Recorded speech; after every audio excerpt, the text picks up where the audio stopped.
আসসালামু আলাইকুম। আশা রাখি সবাই ভালো আছেন। আজ আমি আমার বাগানে কিছু কচু গাছ রোপণ করব। আর কীভাবে এই গাছ থেকে খুবই দ্রুত বৃদ্ধি হয় আর ভালো ফলন পাওয়া যায় আমি আপনাদের দেখিয়ে দেব। আর ইংল্যান্ডের মাটি তেমন তেমন আমি বলবো যে চাষাবাদের জন্য তেমন ভালো না, কিন্তু যারা শিখে গেছেন তাদের কাছে কিন্তু এত কঠিন কাজ না। যারা এদেশে চাষাবাদ শিখে গেছেন তাদের জন্য এটা কিন্তু খুবই সহজ। আমি এইখানে মাটি তৈরি করে রেখেছি আমি কচু গাছগুলো রোপণ করার জন্য। এখন আমি মাটিগুলোকে আরও সুন্দর করে হাত দিয়ে এই যে কংক্রিটগুলো আছে এগুলো সরিয়ে দিয়ে আমি মাটিগুলো সুন্দর করে আমি জায়গাটা তৈরি করে নেব।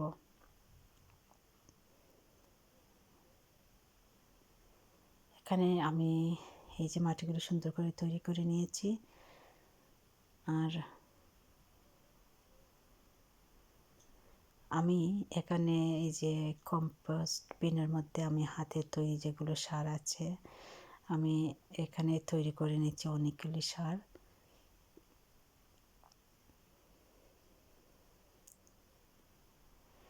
যেখানে আমি শুধু বলবো না আমি আজ কচু রোপণ করতেছি, এখানে আমি কেঁচুও চাষ করি। আমার এখানে এই যে কম্পোস্ট বিনের মধ্যে অনেকগুলি কেঁচু চাষ হয়েছে। আমি কেঁচুগুলোকে অনলাইন থেকে আনা হয়েছে, কেঁচু এনে এটার ভিতরে রাখা হয়েছে। তো এখন দেখতেছি এখানে শুধু কেঁচু আর কেঁচু, এখানে শুধু কেঁচুর চাষাবাদ আমার এই কম্পোস্ট বিনের মধ্যে। আপনারা দেখতে পাবেন, আমি জানি না আপনারা দেখতে পাচ্ছেন কি না। এখানে দেখতে পাচ্ছেন আমি যখন এই সরাচ্ছি শুধু একটা স্কোপে অনেকগুলি কেঁচু বেরিয়ে আসে। দেখেন শুধু কেঁচু আর কেঁচু, এখানে আমি কম্পোস্ট বলতে কিছুই দেখতেছি না। এখানে লাগে শুধু কেঁচু, শুধু কেঁচুতে ভরপুর।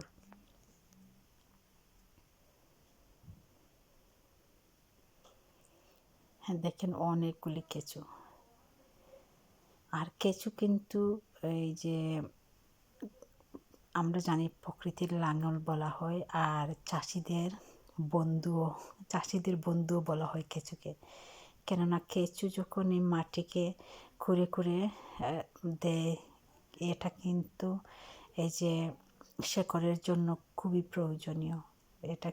এটা গাছের জন্য খুবই ভালো একটা এই যে মাটিতে গর্ত করে করে কেঁচু কিন্তু মাটিকে গর্ত করে করে রাখে মাটির ভেতরে। আর এটা কিন্তু গাছের শেকড়ের জন্য যে নাইট্রোজেনের জন্য গাছের খাবারের জন্য খুবই উপকারে আসে। গাছ বৃদ্ধির জন্য খুবই ভালো কেঁচু। আর এখানে আমি 2টা রুলের মতো করে নিচ্ছি, আর এই রুলের ভিতরে আমি অনেকগুলি কেঁচু এনে আমি এখানে দিয়ে দিব। এই যে এখানে কিন্তু উপরে সবগুলো কেঁচু নিচে চলে গেছে, আমি এখানে ঢেলে দিব এই গর্তের মধ্যে। আমি এখানে যে লম্বা একটা লাইন করে রেখেছি, লাইনের মধ্যে আমি কেঁচুগুলি আমি দিয়ে দেব।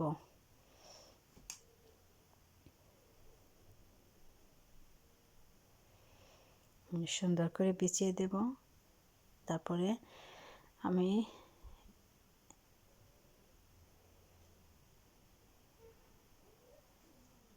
এখানে গাছগুলোকে সুন্দর করে আমি রোপণ করে দেব।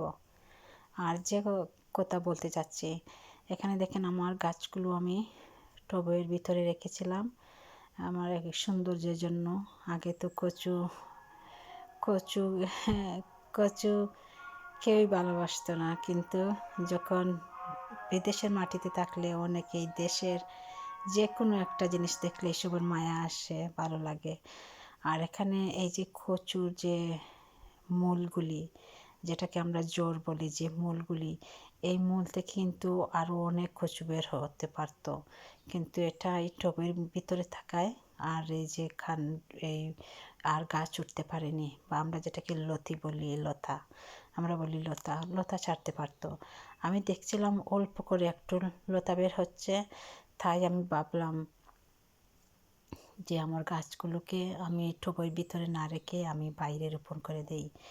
বাইরে তো অনেকগুলি মাটি আছে, তাছাড়া ইংল্যান্ডের ওয়েদার ঠান্ডা থাকে, বয়েই আমি গাছগুলোকে বাইরে রোপণ করিনি,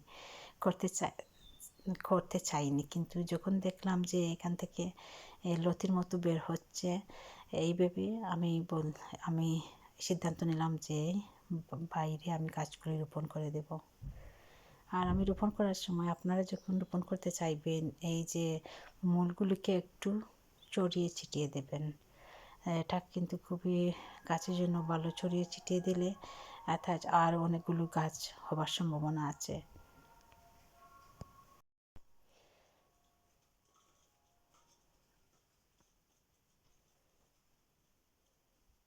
আর এইভাবে আমি এই যে মূলগুলিকে ছড়িয়ে ছিটিয়ে দিচ্ছি।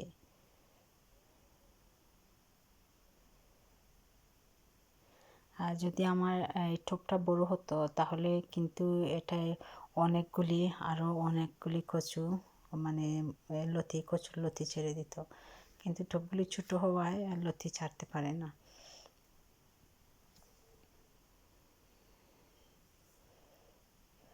আমি গাছগুলোকে রোপণ করে দিয়েছি। এখন আমি আরও অনেকগুলি কম্পোস্ট আনবো।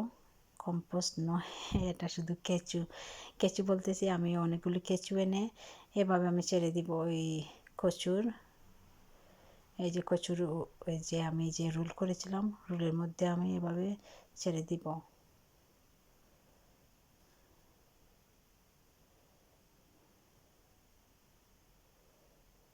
আর এই সার যদি আপনারা ঘরে তৈরি করেন, আপনাদের বাগানে যদি একটা কম্পোস্ট মেকার এনে এই সারগুলোকে হাতে হাতে সার তৈরি করেন, তাহলে আপনারা এই যে দোকান থেকে কিনে এনে আর কোনো সার দেওয়া লাগবে না। এই সারটা অনেক প্রয়োজনীয়, যেটা আমি অনেক আমার একটা ভিডিওতে দেখিয়েছি। এটা যে আপনি খোসা, বিভিন্ন ফল তাছাড়া বিভিন্ন ফল সবজির খোসা, যেগুলো তাছাড়া চা পাতা, ডিমের খোসা, সবগুলো একত্র করে আপনারা রেখে দিলে খুবই ভালো একটা সার হয়।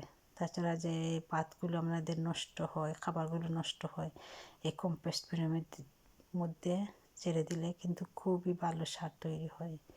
আমি এভাবে সার তৈরি করি। অনেক সার আছে আমার বাগানে। আমি আমার গাছের মধ্যে অনেক সার দিই। আমি কিন্তু সব দোকান থেকে কিনে খুবই কমই আমি যে সার আনি, বা যে অনেকগুলি ঔষধ আছে যেগুলি কিনে আনতে হয় গাছের বৃদ্ধির জন্য, আমি এগুলি খুবই কমই আনি কিনে।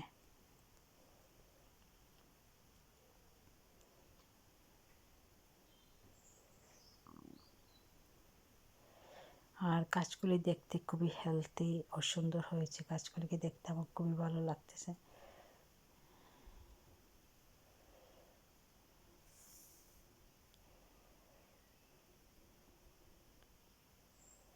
আর যেহেতু আমার বিড়াল আছে, তাই এখানে আমি বেড়া দিয়েছি বিড়ালগুলি আমার গাছগুলিকে যাতে নষ্ট না করে সেজন্য।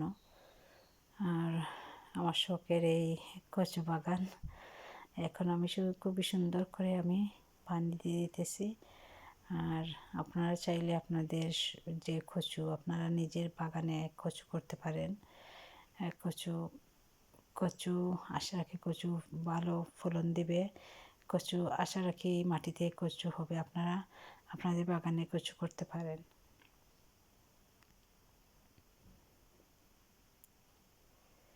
আমি খুব ডুবিয়ে পানি দিলাম।